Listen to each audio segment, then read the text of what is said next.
U okay? Yeah, I am fine. എന്താ ശരിക്കും സംഭവിച്ചത്?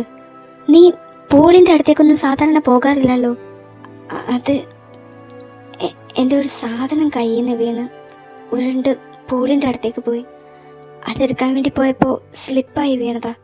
എന്ത് സാധനം? അത് കിട്ടിയോ? ഇല്ലെങ്കിൽ ഞാൻ പോയി നോക്കിയെടുത്ത് വരാം. വേണ്ട, it's not that important. Important അല്ലെങ്കിൽ പിന്നെ നീ എന്തിനാ അതെടുക്കാൻ പൂളിൻ്റെ അടുത്തേക്ക് പോയത്? അതും പൂളിൻ്റെ അടുത്തേക്ക് പോകുന്നത് പോലും നിന്റെ ജീവൻ ആപത്താണെന്ന് അറിഞ്ഞുകൊണ്ട്. ആ സമയം നിന്റെ കൂടെ ഞാനുണ്ടായിരുന്നല്ലോ. നിനക്ക് എന്നോട് പറഞ്ഞാൽ പോരായിരുന്നു? ഞാനെടുത്ത് തരില്ലേ? I am not feeling well. എനിക്ക് വീട്ടിലേക്ക് പോകണമായിരുന്നു. എങ്കിൽ വാ, ഞാൻ ഡ്രോപ്പ് ചെയ്യാം. ചാർലി, വണ്ടി എടുക്ക്. നിങ്ങൾക്ക് ഡേറ്റിന് പോകാനില്ലേ? ഇവളുടെ ഈ അവസ്ഥയേക്കാൾ വലുതല്ലല്ലോ അത്. ബട്ട് ചാർലിക്ക് അത് ഇമ്പോർട്ടൻ്റ് ആയിരിക്കില്ലേ? അവൻ അത്രയും പ്ലാൻ ചെയ്തതല്ലേ? Yeah, it's okay. It's not okay Natasha. ഞാൻ കാരണം ഓൾറെഡി നിന്റെ പാർട്ടി മൊത്തം കുളമായി. ഇതും കൂടി നടന്നില്ലേ എനിക്ക് സമാധാനം കിട്ടില്ല. നീ ചാർലിയുടെ കൂടെ പോയിക്കോ. നിന്നെ ഈ അവസ്ഥയിലിട്ടിട്ട് ഞാനെങ്ങനെ?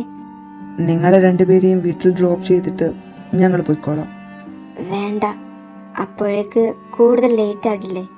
വേണമെങ്കിൽ ഇവിടെ രണ്ടുപേരെയും ഞാൻ വീട്ടിൽ കൊണ്ട് ചെന്നാക്കാം. നീ ചെയ്യോ? ആ, ചെയ്യാം. എങ്കിൽ പിന്നെ അതാ നല്ലത്. നിനക്ക് സമാധാനമായിട്ട് ഡേറ്റിന് പോകാമല്ലോ. നീ എൻ്റെ കാർ എടുത്തോ, ഞാനും നടാശയും അവളുടെ കാറിൽ പൊക്കോളാം. ഡേറ്റ് കഴിഞ്ഞാൽ നീ വിളിച്ചാൽ മതി, ഞാൻ വന്ന് പിക്ക് ചെയ്യാം. വേണ്ടടാ, നീ ഉറങ്ങിക്കോ. ഞാൻ ഡ്രൈവറിനെ വിളിച്ച് വേറെ കാർ കൊണ്ടുവരാൻ പറയാം.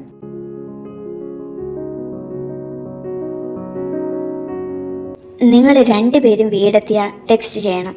ഓക്കെ, നീ കൂടുതൽ ടെൻഷൻ അടിക്കാതെ ചാർലി ആയിട്ടുള്ള ടൈം എൻജോയ് ചെയ്യാൻ നോക്ക്. ശരി. ചാർലി, നിന്റെ ഫ്രണ്ടിനെ വിശ്വസിക്കാമല്ലോ അല്ലേ? നിന്റെ ബെസ്റ്റ് ഫ്രണ്ട് ആയതുകൊണ്ട് മാത്രമാ ഇന്ന് പരിചയപ്പെട്ട ആളായിട്ട് കൂടി ഞാൻ അവൻ്റെ കൂടെ അവരെ പറഞ്ഞയച്ചത്. അവൻ്റെ അത്രയും ഡീസൻ്റ് ആയിട്ടുള്ള വേറൊരുത്തൻ ഈ രാജ്യത്ത് തന്നെ കാണില്ല. എനിക്ക് അവനെ വല്ലതും ചെയ്യുമോ എന്നുള്ള പേടിയേ ഉള്ളൂ. ചാർലി എന്താ പറഞ്ഞത്? അല്ല, എന്നെപ്പോലെ തന്നെ അവനെയും വിശ്വസിക്കാമെന്ന് പറഞ്ഞതാ. എന്തായാലും അവര് പോയ സ്ഥിതിക്ക് നമുക്ക് നമ്മുടെ കാര്യം നോക്കിയാലോ? Sure, let's go.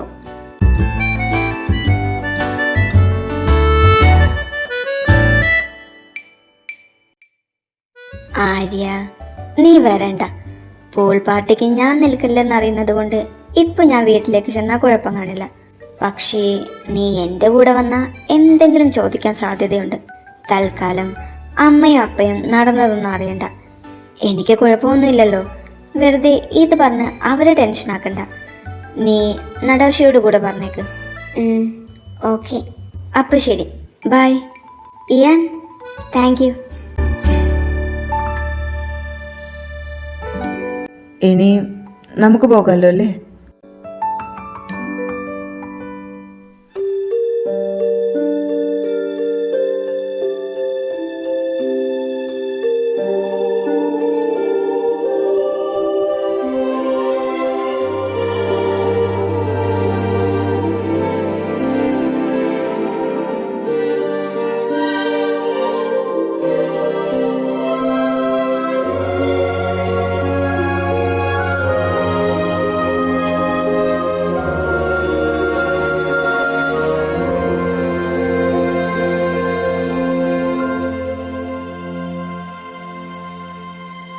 എന്നാലും എനിക്കെന്താ അപ്പം സംഭവിച്ചത്? ഞാനെങ്ങനെയാ പൂളിൻ്റെ അടുത്തെത്തിയത്? പെട്ടെന്ന് എന്തോ ഒരുതരം പൊസസ്ഡായ ഫീലിംഗ് ആയിരുന്നു. ലൈക്ക് വെള്ളം എന്നെ വിളിക്കുന്നത് പോലെ. ആ വിളി കേട്ടെന്ന പോലെ ഞാൻ നടക്കുകയായിരുന്നു. ബട്ട് പൂൾ വാട്ടറിൽ കാൽ തട്ടിയതും എനിക്ക് ബോധം വന്നു. എൻ്റെ അക്വാഫോബിയ ഓർമ്മ വന്നു. ഞാൻ വെള്ളത്തിന് തൊട്ടടുത്താണെന്ന് ഓർമ്മ വന്നു. അങ്ങനെ പേടിച്ച് പുറകോട്ട് മാറാൻ നോക്കിയതും കാൽ വഴുതി പൂളിലേക്ക് വീണു. എനിക്കെന്താ വെള്ളം എന്നെ വിളിക്കുന്നത് പോലെ തോന്നിയത്? മോന, ആ മെർമെയ്ഡ് പെയിന്റിങ്സ് കണ്ട് നീ ഒരു മെർമെയ്ഡാണെന്ന് സ്വയം കരുതിയതാണ് നീ. വേക്കപ്പ് മോന, വേക്കപ്പ്. വെള്ളം പേടിയുള്ള ഒരു മത്സ്യകന്യകയും ഇന്നേ വരെ ജനിച്ചിട്ടില്ല. അതുകൊണ്ട് ഇനിയും അതും കരുതി വെള്ളത്തിന്റെ അടുത്തോട്ട് പോയാൽ നീയും ആ മത്സ്യകന്യകയെ പോലെ ഭിത്തിയിൽ പടമായിട്ട് തൂങ്ങും. കഴുത്തിൽ ഒരു മാലയും കാണും. അതുകൊണ്ട് സൂക്ഷിച്ചും കണ്ട് നടക്കാൻ നോക്കിയാ നിനക്ക് കൊള്ളാം.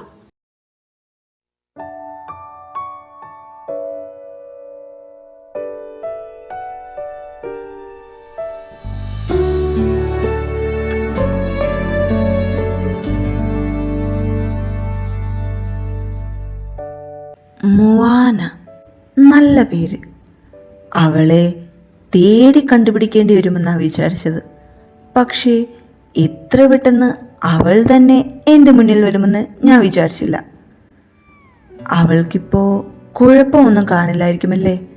അവൾക്ക് അക്വാഫോബിയ ആയിരിക്കുമെന്ന് ഞാൻ വിചാരിച്ചേയില്ല. അവൾ ആ മെർമെയ്ഡിൻ്റെ പുനർജന്മമാണെന്ന് കരുതിയിരുന്നതാ ഞാൻ. അവളെ രക്ഷിക്കാൻ ആ വെള്ളത്തിൽ ചാടുമ്പോൾ പോലും വെള്ളത്തിനടിയിൽ അവളുടെ മത്സ്യകന്യകയുടെ വാല് കാണാമെന്നാ ഞാൻ കരുതിയത്. അവൾക്ക് നീന്താൻ കൂടെ അറിയില്ല എന്നുള്ളത് വല്ലാത്ത ട്വിസ്റ്റ് ആയിപ്പോയി.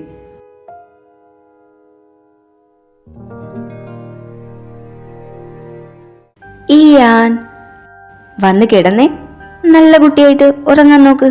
ഉറക്കം വരുന്നില്ല മമ്മ, ഞാൻ കുറച്ചു നേരം കൂടെ കളിച്ചോട്ടെ പ്ലീസ്. നേരം ഒരുപാടായി, ഇന്നിനി കളിക്കാൻ പറ്റില്ല. മമ്മ കഥ പറഞ്ഞു തരാം. കഥ കേട്ടാൽ ഉറക്കമൊക്കെ താനേ വന്നോളൂ. എങ്കിൽ പിന്നെ പുതിയ കഥ വല്ലതും പറഞ്ഞതാ. എന്നും പറയുന്ന കഥകളൊന്നും വേണ്ട. എങ്കിൽ പിന്നെ ഒരു വെറൈറ്റി കഥ പറയാം.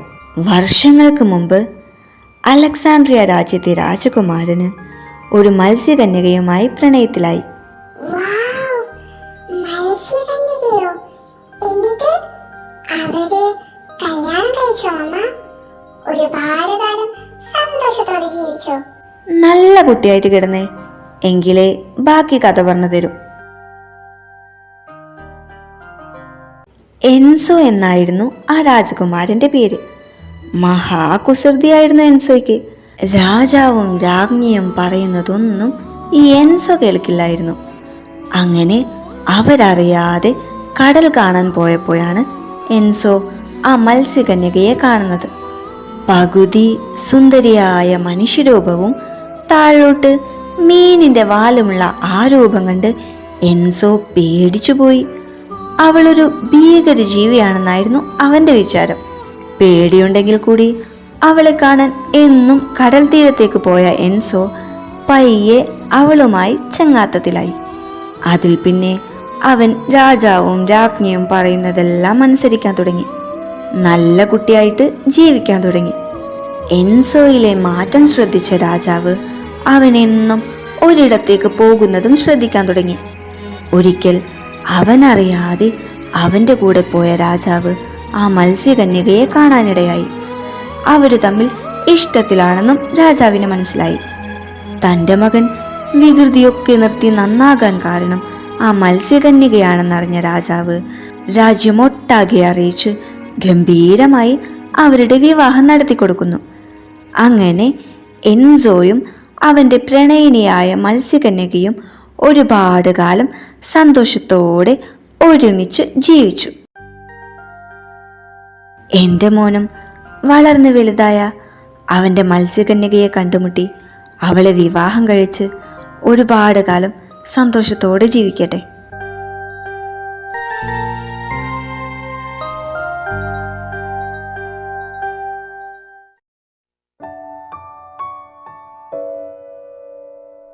എന്നാലും എന്തുകൊണ്ടായിരിക്കും അന്നൊന്നും മത്സ്യകന്യകയുടെ രൂപത്തിൽ സ്വപ്നം കാണാതെ ഇപ്പോ മോനയെ ആദ്യമായിട്ട് കണ്ട അന്ന് ആ രൂപത്തിൽ സ്വപ്നം കണ്ടത്? ഞങ്ങൾ തമ്മിൽ എന്തോ കണക്ഷൻ ഉണ്ടെന്ന് തന്നെയാണ് ഞാൻ വിശ്വസിക്കുന്നത്. എന്തായാലും ഇപ്പോൾ തൽക്കാലം എക്സിബിഷനിൽ ഫോക്കസ് കൊടുക്കാം. അത് കഴിഞ്ഞിട്ട് ഇതിനെപ്പറ്റി കൂടുതൽ അന്വേഷിക്കാം. അതാണ് നല്ലത്. ഹലോ, എന്താണ് മോനെ, ഇന്ന് സ്വപ്നമൊന്നും കണ്ടില്ലേ? ഞാൻ അങ്ങോട്ടേക്ക് വിളിച്ച് എഴുന്നേൽപ്പിക്കുന്നതിന് മുൻപേ തന്നെ എണീറ്റ് എന്നെ ഇങ്ങോട്ട് വിളിച്ചിരിക്കുന്നു. ഇന്നലത്തെ ഡേറ്റ് എങ്ങനെയുണ്ടായിരുന്നു? ഓ, അത് അടിപൊളിയായിരുന്നു. അവൾക്ക് ഇന്ന് ക്ലാസ് ഉള്ളത് കൊണ്ട് 12 മണിയായപ്പോൾ ഞാൻ തിരിച്ച് വീട്ടിൽ ഡ്രോപ്പ് ചെയ്തു. ഒരു കണക്കിന് ആ പൂൾ പാർട്ടി ക്യാൻസൽ ആയത് നന്നായി, അല്ലെങ്കിൽ ഡേറ്റിന് പോകാൻ തന്നെ നല്ലോണം ലേറ്റ് ആയേനെ. അപ്പൊ പിന്നെ ഇന്ന് ക്ലാസ് ഉണ്ടെന്നും പറഞ്ഞ് നടാശ വേഗം വീട്ടിലേക്ക് പോയാൽ ഞങ്ങൾക്ക് കുറച്ച് സമയം മാത്രമേ ഒരുമിച്ച് സ്പെൻഡ് ചെയ്യാൻ പറ്റത്തുള്ളായിരുന്നു. അല്ല, നീ ഇത് ചോദിക്കാനാണോ രാവിലെ തന്നെ വിളിച്ചത്? അങ്ങനെ വരാൻ വഴിയില്ലല്ലോ. നിനക്ക് എൻ്റെ ഡേറ്റിംഗ് ലൈഫിലൊന്നും തലയിടുന്നത് ഇഷ്ടമല്ലല്ലോ. ഞാനതിനല്ല വിളിച്ചത്. പിന്നെ വിളിച്ചപ്പോൾ ജസ്റ്റ് ചോദിച്ചെന്നേ ഉള്ളൂ. ഇന്നലത്തെ ഇൻസിഡന്റ് കാരണം നിങ്ങളുടെ മൂഡ് പോയി ഡേറ്റ് കുളമായിട്ടില്ലല്ലോ എന്നറിയാൻ. എന്തായാലും നല്ല രീതിക്ക് കംപ്ലീറ്റ് ആയല്ലോ, അത് മതി. നീ അത് വിടടാ, വിളിച്ച കാര്യം പറ. എന്തെങ്കിലും പ്രശ്നമുണ്ടോ? ഞാൻ അങ്ങോട്ട് വരണോ? നീ ഒരാഴ്ചത്തേക്ക് ഈ പരിസരത്തോട്ടേ വരണ്ട, അത് പറയാനാ ഞാൻ വിളിച്ചത്. ഞാൻ ഫോൺ സ്വിച്ച് ഓഫ് ചെയ്ത് വെക്കാൻ പോകാം. ഞാൻ അങ്ങോട്ട് വരണ്ടാന്നോ? ഫോൺ സ്വിച്ച് ഓഫ് ചെയ്യുന്നതും എന്നോട് വരണ്ടെന്നും പറയല് നീ പെയിന്റ് ചെയ്യുമ്പോ ആണല്ലോ. എടാ ഇയാനെ, നീ വരക്കാൻ പോകാണോ? തീമൊക്കെ സെറ്റായോ? അതൊക്കെ റെഡിയായി. ഒരു വീക്കിനുള്ളിൽ എക്സിബിഷന് വേണ്ടത് റെഡിയാക്കും. എനിക്ക് അത്രയ്ക്ക് ഈസി ആയിട്ട് വരക്കാൻ പറ്റുന്ന തീമാ. ആഹാ, അത് കൊള്ളാലോ. പിന്നെ ഇയാനെ, നിന്റെ സ്വഭാവം അറിയുന്നത് കൊണ്ട് പറയാ, ഫുൾ ടൈം ആ സ്റ്റുഡിയോയിൽ തന്നെ ഇരിക്കാതെ സമയത്ത് ഭക്ഷണം കഴിക്കാനും റെസ്റ്റ് എടുക്കാനും മറക്കരുത്, കേട്ടല്ലോ? ഓ, കേട്ട്. ഒരാഴ്ചത്തേക്ക് കഴിക്കാനുള്ളതൊക്കെ ഇവിടെയുണ്ട്, അതോർത്ത് നീ പേടിക്കണ്ട. ഉണ്ടായിട്ട് കാര്യമില്ലല്ലോ, നീ കഴിക്കില്ലല്ലോ, അതാണല്ലോ പ്രശ്നം. എന്നാലും എപ്പോഴും പറയുന്നത് പോലെ എൻ്റെ മനസ്സമാധാനത്തിന് വേണ്ടി ഞാൻ പറഞ്ഞതേ ഉള്ളൂ. എങ്കിൽ പിന്നെ വെച്ചോ, നിന്റെ പണി നടക്കട്ടെ. ഓക്കേടാ, ബൈ. നിനക്കിപ്പോ എങ്ങനെയുണ്ട് മോന? എനിക്ക് കുഴപ്പമൊന്നുമില്ല, ഞാൻ ഓക്കെയാ. ഞാൻ ഇന്നലെ ശരിക്കും പേടിച്ചുപോയി. ഡേറ്റ് കഴിഞ്ഞ് നേരെ നിന്റെ വീട്ടിലേക്ക് വരാൻ വിചാരിച്ചതാ. പിന്നെ ആര്യ പറഞ്ഞു അങ്കിളും ആൻറ്റിയും ഒന്നും അറിയണ്ടെന്ന് നീ പറഞ്ഞെന്ന്. അതാ പിന്നെ ഞാൻ അങ്ങോട്ട് വരാഞ്ഞതും നിന്നെ വിളിക്കാഞ്ഞതും. ചുമ്മാ അവരെ കൂടി ടെൻഷൻ അടുപ്പിക്കുന്നത് എന്തിനാണെന്ന് വിചാരിച്ചിട്ടാ. എനിക്കൊന്നും പറ്റിയില്ലല്ലോ. ആ, അതും ശരിയാ. അല്ല, ആ ഇയാൻ നിന്നോടെന്തോ സംസാരിക്കുന്നത് കണ്ടല്ലോ, അതെന്തായിരുന്നു? ആ അതോ, ഞാൻ ഏതന്റെ കൂടെ ഒരു എക്സിബിഷന് പോയ കാര്യം പറഞ്ഞില്ലേ, എൻസോ രാജാവ് വരച്ച മെർമെയ്ഡിന്റെ പെയിന്റിങ്സ് കാണാൻ. ആ മെർമെയ്ഡ് നിന്നെപ്പോലെ ഇരിക്കുന്നെന്ന് പറഞ്ഞതല്ലേ? ആ അത് തന്നെ. അവിടെ വെച്ച് ഞാൻ ഇയാനെ കണ്ടിരുന്നു. He tried to hit on me. Really? Yeah, എന്നെ സ്വപ്നത്തിൽ കണ്ടിട്ടുണ്ടെന്നൊക്കെ പറഞ്ഞു. ഇപ്പോഴും ഈ ഡയലോഗ് യൂസ് ചെയ്യുന്നവരുണ്ടോ? ഇതൊക്കെ ഓൾഡ് ഫാഷൻഡ് ആയില്ലേ? ആ, ഞാനത് പറഞ്ഞു. പാർട്ടിയിൽ വെച്ച് കണ്ടപ്പോഴും അവൻ അത് തന്നെ പറഞ്ഞു. And he invited me to his studio to show his arts. Wait, what? അവനെന്താ ചോദിച്ചത്?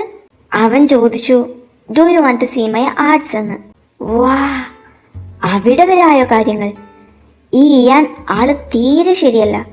ഇവൻ ഓൾഡ് ഫാഷൻഡ് ഒന്നുമല്ല, നല്ല അപ്ഗ്രേഡഡ് വേർഷനാ. നീ എന്താ പറയുന്നത്? എനിക്കൊന്നും മനസ്സിലാവുന്നില്ല, ഒന്ന് തെളിച്ചു പറ. Do you want to see my arts? നിനക്ക് അർത്ഥം മനസ്സിലായില്ലേ? അവൻ്റെ ആർട്ട് കാണണമെന്നല്ലേ? ഓ, ഇതിങ്ങനൊരു വണ്ടി, അതല്ലടി അതിൻ്റെ അർത്ഥം. നീ do you want to eat ramen at my place?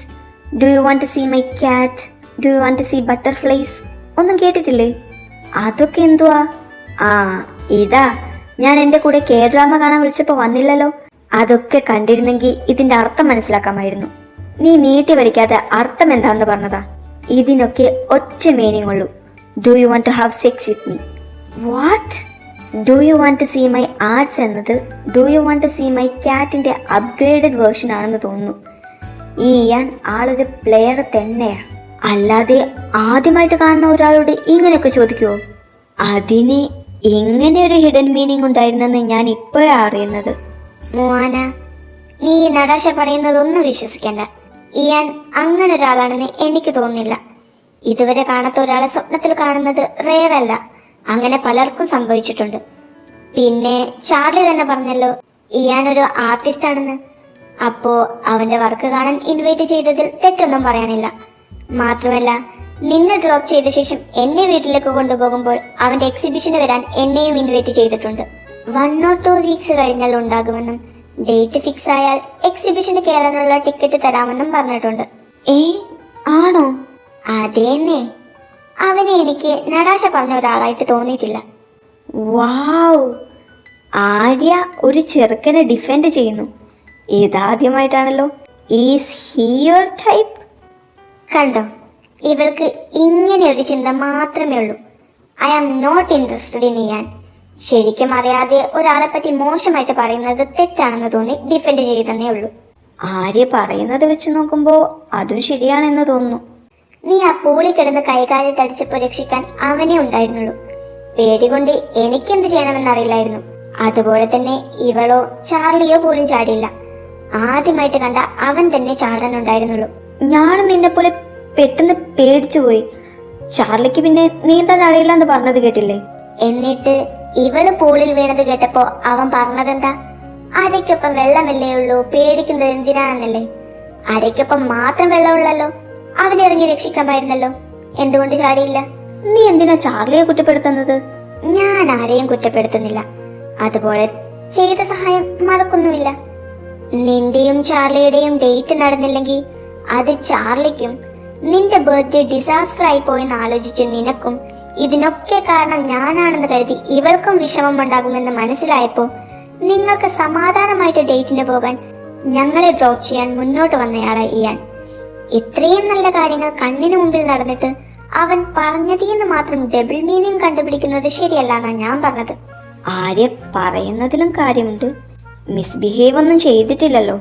അവൻ പറഞ്ഞതിന്ന് നമ്മളായിട്ട് ഓരോന്ന് അസ്യൂം ചെയ്യാതിരിക്കുന്നതാ നല്ലത്. അത് തന്നെയാ ഞാൻ പറഞ്ഞത്. അല്ല, അതൊക്കെ പോട്ടെ, നിന്റെ അസൈൻമെന്റിന്റെ കാര്യം എന്തായി? ഞാൻ എഴുതി കഴിഞ്ഞു. നടാശയ്ക്ക് എഴുതാൻ വേണ്ടതെല്ലാം ഞാൻ PDF ആക്കി സെൻഡ് ചെയ്തു കൊടുത്തു. അത് വെച്ച് അവൾ 2 ദിവസം കൊണ്ട് എഴുതി തീരുമായിരിക്കും. നിന്റെ എന്തായി? നമുക്ക് ഒരുമിച്ച് സബ്മിറ്റ് ചെയ്യാമെന്ന് വെച്ചിട്ടാ. നിങ്ങൾ രണ്ടുപേരും എന്നെ വെയിറ്റ് ചെയ്യണ്ട. നടാശയുടെ കഴിഞ്ഞാ നിങ്ങൾ സബ്മിറ്റ് ചെയ്തോ, ഞാൻ പിന്നെ സബ്മിറ്റ് ചെയ്തോളാം. എങ്കിലോക്കെ. ഞാനേ ചാർലി ഒന്ന് വിളിച്ചിട്ട് വരാമേ. അവന്റെ മിസ് കോള് ഞാൻ ഇപ്പോഴാണ് ശ്രദ്ധിച്ചത്. മോന, ഇന്നലെ ശരിക്കും എന്താ സംഭവിച്ചത്? അത് ഞാൻ ഇന്നലെ പറഞ്ഞില്ലേ. അതല്ല സത്യമെന്ന് എനിക്കറിയാം. നീ പൂളിന്റെ നേരേക്ക് സ്വയം നടന്നു പോകുന്നത് ഞാൻ കണ്ടതാ. പുറകീന്ന് ഞാൻ ഒരുപാട് തവണ വിളിച്ചെങ്കിലും നീ കേട്ടില്ല. ഞാൻ ഓടി നിന്റെ അടുത്തോട്ട് വരുമ്പോഴേക്കും നീ കാല് വഴുതി പൂളിലേക്ക് വീഴുകയും ചെയ്തു. ഞാൻ എല്ലാം കണ്ടതാ. ഇനി പറ, എന്താ ഉണ്ടായത്? എനിക്കറിയില്ല. ഞാൻ പോലും അറിയാതെ സ്വയം പൂളിന് നേരേക്ക് നടക്കുകയായിരുന്നു. എന്താ അങ്ങനെ സംഭവിച്ചതെന്ന് എനിക്കും കൃത്യമായിട്ട് അറിയില്ല. Do you want to talk about it? ആദ്യം എന്തുകൊണ്ടാണ് എനിക്ക് അങ്ങനെ പറ്റിയതെന്ന് ഞാൻ കണ്ടുപിടിക്കട്ടെ. അതുവരെ തൽക്കാലം നടാശിയും ഈ കാര്യം അറിയണ്ട. ഇല്ല, ഞാൻ പറയില്ല. But Mona, if you want to talk about it, I am here. Okay? Thanks ഡാ.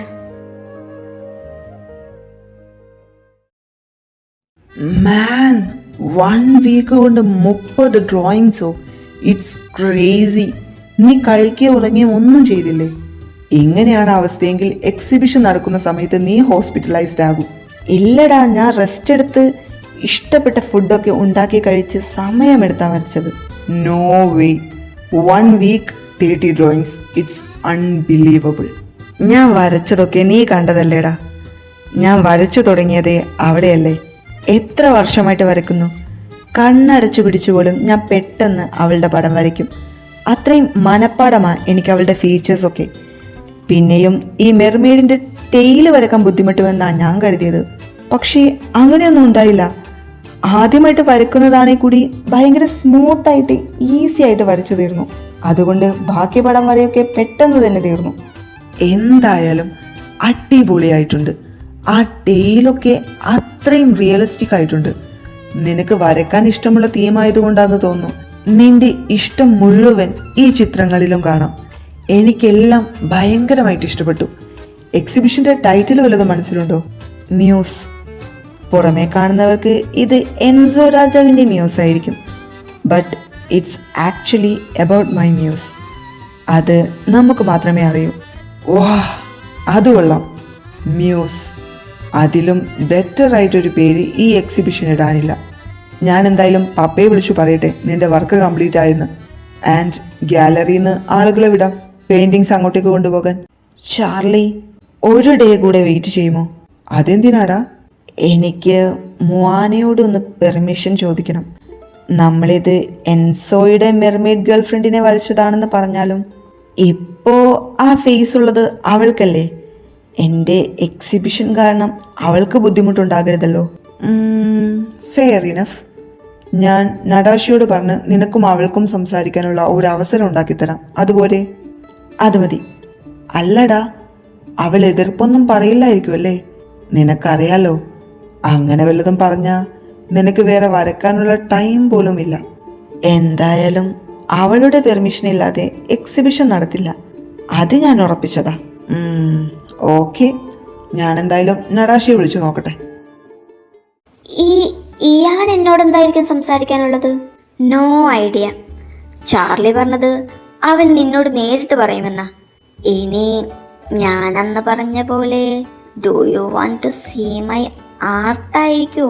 Natasha, stop it. അങ്ങനെയൊന്നും പറയരുതെന്ന് നമ്മൾ അന്നേ പറഞ്ഞതല്ലേ. Sorry, I was just kidding. ദേ ചാർലിയുടെ കാറ്. Hey babe. ഹായ്. നമുക്ക് ആ കഫേയിലേക്ക് പോകാം. എന്തെങ്കിലും കുടിച്ചുകൊണ്ട് സംസാരിക്കാം. എല്ലാവരും വാ. ചാർലി, ഇയാളെന്താ മുവാനയോട് സംസാരിക്കാനുള്ളത്? അതെന്താ ഇവിടെ ഇരുന്ന് സംസാരിച്ച? അത് അവൻ്റെ എക്സിബിഷൻ്റെ കാര്യമാ. ആദ്യം അവിടെ സംസാരിക്കട്ടെ, അത് കഴിഞ്ഞ് പറഞ്ഞു തരാം.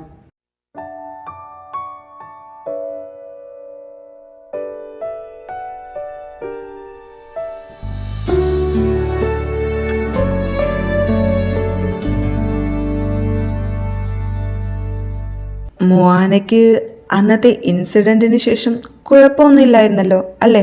ഇല്ല, ഞാൻ ഓക്കെ ആയിരുന്നു. ഇയാന് എന്താ എന്നോട് സംസാരിക്കാനുള്ളത്? ഞാൻ ഒരു ആർട്ടിസ്റ്റാണെന്ന് മുവാനയ്ക്ക് അറിയാലോ. എൻ്റെ ന്യൂ എക്സിബിഷൻ നെക്സ്റ്റ് വീക്ക് ഉണ്ടാകും. ഡേറ്റ് ഫിക്സ് ആയിട്ടില്ല. താൻ ഓക്കെ പറഞ്ഞാലേ എൻ്റെ എക്സിബിഷൻ നടക്കൂ. ഇയാന്റെ എക്സിബിഷനും ഞാനും തമ്മിൽ എന്താ ബന്ധം? എൻ്റെ ഇത്തവണത്തെ എക്സിബിഷൻ്റെ തീം എൻസോ രാജാവിൻ്റെ മ്യൂസ് ആയിരുന്ന അങ്ങേരുടെ മെർമെയ്ഡ് ഗേൾഫ്രണ്ടാണ്. മ്യൂസ് എന്നാണ് എൻ്റെ എക്സിബിഷൻ്റെയും നെയിം. ഞാൻ വരച്ചത് ആ മെർമെയ്ഡിനാണെങ്കിലും തനിക്ക് തന്നെ അറിയാലോ തൻ്റെ ഫേസ് കട്ടാണ് ആ മെർമെയ്ഡിനെന്ന്. സോ താൻ പെർമിഷൻ തന്നാൽ മാത്രമേ ഞാൻ എക്സിബിഷനുമായി മുന്നോട്ട് പോകുന്നുള്ളൂ. ഓ, അതാണോ? ആ എൻസോ വരച്ച പിക്ചറിൽ 1-2 ആരൊക്കെയോ എടുത്ത് ഇന്റർനെറ്റിൽ പോസ്റ്റ് ചെയ്തിട്ടുണ്ട്. അത് കണ്ടവരൊക്കെ എന്നെ കാണുമ്പോൾ സ്റ്റെയർ ചെയ്യുകയും അടക്കം പറയുകയും ഒക്കെ ചെയ്യുന്നുമുണ്ട്. ആദ്യം കുറച്ച് അൺകംഫർട്ടബിൾ ആയിരുന്നെങ്കിലും ഞാനിപ്പോ യൂസ്ഡ് ടു ആയി. ഇയാനും വരച്ചത് ആ മെർമെയ്ഡിനെ തന്നെയല്ലേ. സോ എൻ്റെ പെർമിഷൻ അല്ലല്ലോ, അവരുടെ പെർമിഷൻ അല്ലേ ചോദിക്കേണ്ടത്. പിന്നെ കോയിൻസിഡൻസ് കൊണ്ട് ഞങ്ങൾക്കൊരേ മുഖച്ഛായ ആയിപ്പോയെന്ന് മാത്രം. യു ഡോണ്ട് വറി, എക്സിബിഷനായിട്ട് മുന്നോട്ട് പോയിക്കോളൂ.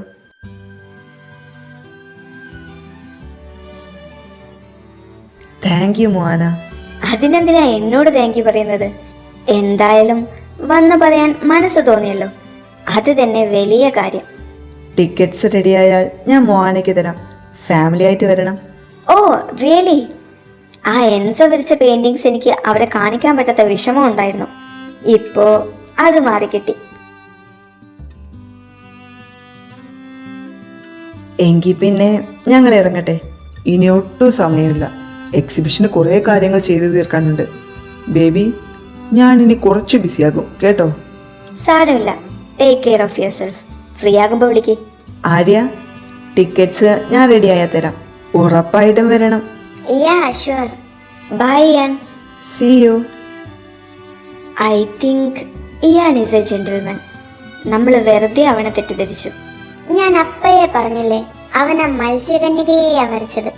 എന്നിട്ടും ആ ഫേസ് കട്ടുള്ള ഒറ്റ കാരണത്തിൽ നിന്നോട് വന്ന് പെർമിഷൻ വാങ്ങിപ്പോയി. He's very considerate. എന്നാലും അവന്റെ ആ ഡയലോഗ്, നടാഷ സോറി. ഹലോ, ആണോ?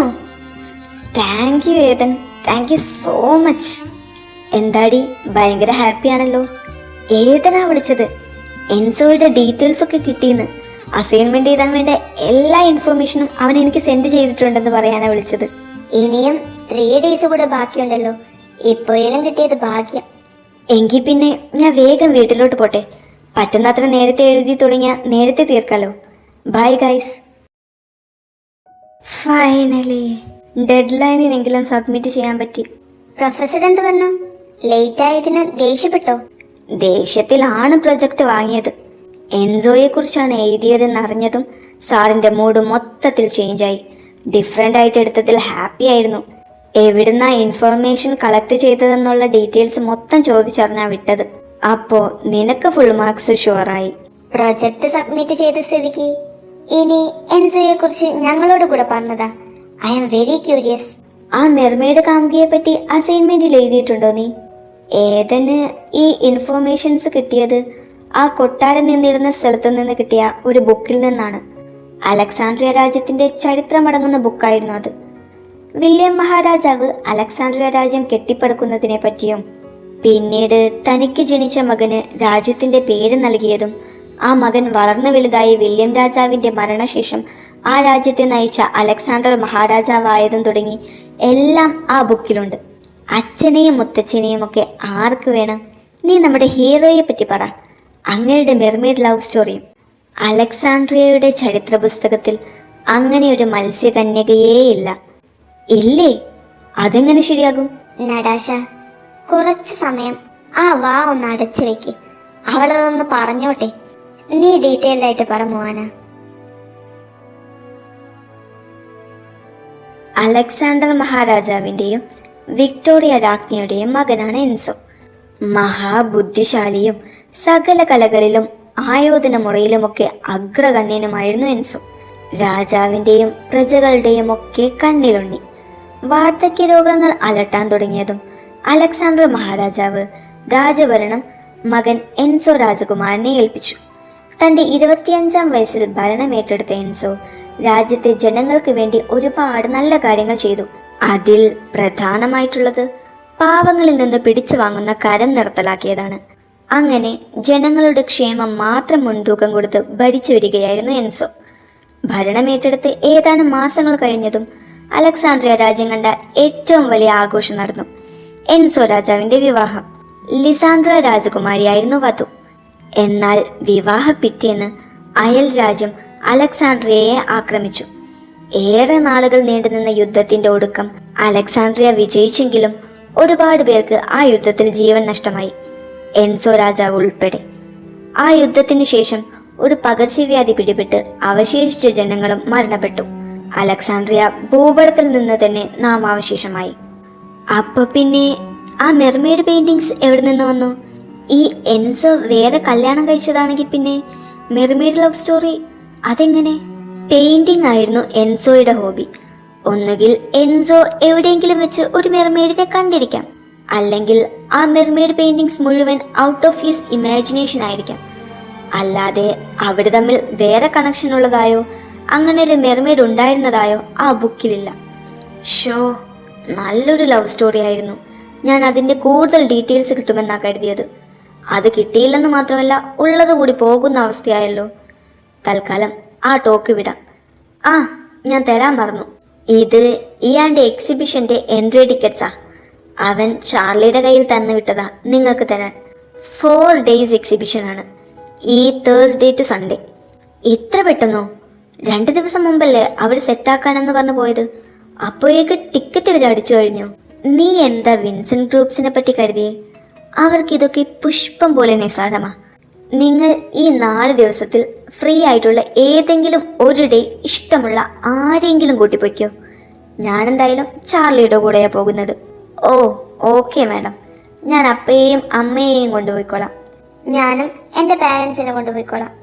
ഓക്കെ, അപ്പോൾ അത് സെറ്റായി. ചാർലി, നാളത്തേക്കുള്ളതൊക്കെ റെഡി ആയില്ലേ? ഒന്നും വിട്ടുപോയിട്ടില്ലല്ലോ? ഇല്ലടാ, ഒക്കെ സെറ്റാ. എന്നാ പിന്നെ ഞാൻ വീട്ടിലേക്ക് വിടട്ടെ, കുറച്ചെങ്കിലും ഒന്ന് ഉറങ്ങട്ടെ. എത്ര ഡേയ്സ് ആയിട്ട് ഓടി നടക്കുന്നതാ. എടാ, പോകുന്നതിന് മുമ്പ് നമുക്കൊരു പെയിന്റിങ് കാണാനുണ്ട്. എന്ത് പെയിന്റിങ്? മറ്റേ എൻസോ രാജാവിന്റെ പെയിന്റിങ് കിട്ടിയിരുന്നെന്ന് സ്റ്റാഫ് പറഞ്ഞിരുന്നു. ഞാൻ കണ്ടിട്ടില്ല. ക്ലീനിങ് ഒക്കെ ചെയ്ത് റെഡിയാക്കി അവര് ഹോൾ 4 വെച്ചിട്ടുണ്ടെന്ന് പറഞ്ഞു. വാ, നമുക്ക് പോയി അങ്ങേരെ ഒന്ന് കാണാം. നിനക്കല്ലായിരുന്നു നീ അങ്ങേരുടെ പുനർജന്മമാണെന്ന് സംശയം തോന്നിയത്? ആ സംശയം നമുക്കിപ്പൊ തന്നെ തീർത്തേക്കാം. നീ അങ്ങോട്ടേക്ക് വിട്ടോ. അവര് ആ ഹാളിൽ മെയിൻ സ്വിച്ച് ഓഫ് ആക്കി വെച്ചിട്ടുണ്ടാകും. ഞാൻ പോയി അത് ഓണാക്കിയിട്ട് അങ്ങോട്ട് എത്തിക്കോളാം. വേഗം വരണേടാ.